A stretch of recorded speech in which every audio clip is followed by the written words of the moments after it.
ఒక కంపెనీలో 1,00,00,000 టర్నోవర్ జరిగేది. ఇప్పుడు అదే కంపెనీపై పెద్ద పెద్ద ప్రశ్నలు వస్తున్నాయి. అసలు రాజేష్ ఎక్స్పోర్ట్ కంపెనీలో ఏం జరుగుతుందో ఈ వీడియోలో మనం తెలుసుకుందాం. హాయ్ ఫ్రెండ్స్, నా పేరు ఉమేష్. ఈరోజు మనం మాట్లాడుకోబోయేది రాజేష్ ఎక్స్పోర్ట్ కంపెనీ గురించి. సోషల్ మీడియాలో ఈ కంపెనీ భారతదేశంలోనే అతిపెద్ద స్టాక్ మార్కెట్ స్కామ్గా కొందరు చెప్తున్నారు. అసలు నిజం ఏమిటి? ఇది నిజంగానే స్కామా, లేకపోతే పెట్టుబడిదారుల భయమా? అసలు నిజం ఏమిటో తెలియాలంటే ఈ వీడియోని చివరి వరకు చూడండి. ఈ వీడియోలోకి వెళ్ళబోయే ముందు నా యూట్యూబ్ ఛానల్ని సబ్స్క్రైబ్ చేసి, లైక్ చేసి మీ ఫ్రెండ్తో షేర్ చేసుకోండి.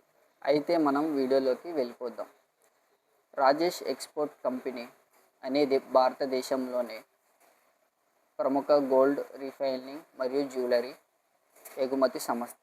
ఈ కంపెనీని రాజేష్ మెహతా స్థాపించాడు. ఒక దిశలో ఈ కంపెనీ వార్షిక టర్నోవర్ వచ్చేసి 1,00,00,000 కోట్ల రూపాయలు చేరుకుంది. దీంతో పెట్టుబడిదారులు కూడా ఈ కంపెనీపై ఆశలు పెట్టుకున్నారు. దీంతో కంపెనీ అంతర్జాతీయ స్థాయికి చేరుకుంది. అయితే కొన్ని సంవత్సరాల తర్వాత మార్కెట్లో కొన్ని ప్రశ్నలు రావడం ప్రారంభమైంది.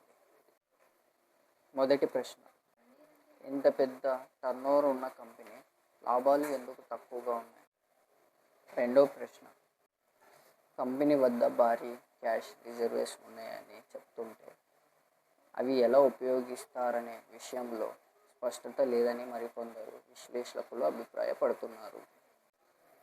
మూడో ప్రశ్న, షేర్ ధర ఎందుకు నిరంతరంగా పడిపోతుంది? ఇన్వెస్టర్లు ఒకప్పుడు ఈ కంపెనీపై ఎంతో నమ్మకం పెట్టుకున్నారు, కానీ ఈ షేర్ ఇప్పుడు నిరంతరంగా పడిపోతుంది. దీంతో పెట్టుబడిదారుల్లో భయం పుట్టింది. ఇక్కడ మనం ఒక విషయాన్ని స్పష్టంగా తెలుసుకోవాలి. సోషల్ మీడియాలో పోస్టుల ద్వారా, వీడియోల ద్వారా ఈ కంపెనీని స్కామ్ అని పిలుస్తున్నారు.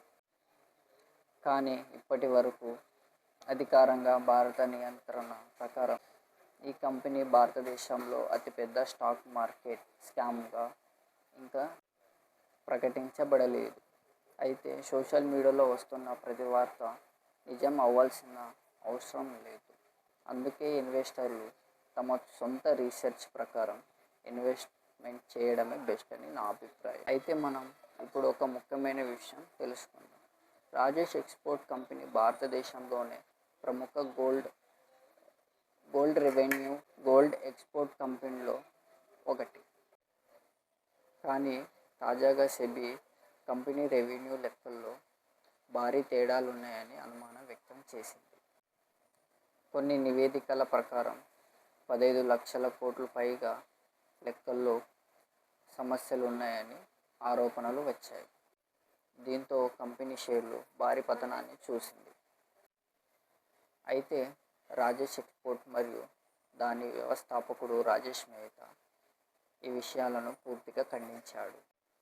అయితే ఫ్రెండ్స్, రాజేష్ ఎక్స్పోర్ట్ విషయంలో ఇంకా స్పష్టమైన సమాధానం రావాల్సి ఉంది. కానీ ఒక విషయం మాత్రం ఖచ్చితంగా చెప్పగలను. స్టాక్ మార్కెట్లో ఎవరిని గుడ్డిగా నమ్మకండి.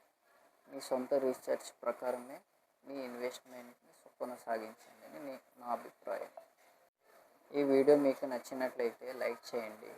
స్టాక్ మార్కెట్ మరియు నా ట్రేడింగ్ జర్నీ సంబంధించిన వీడియోల కోసం నా ఛానల్ని సబ్స్క్రైబ్ చేయండి. నేను మీ తెలుగు ట్రేడర్ ఉమేష్. మరో ఆసక్తికరమైన వీడియోలో మనం కలుద్దాం. జై హింద్.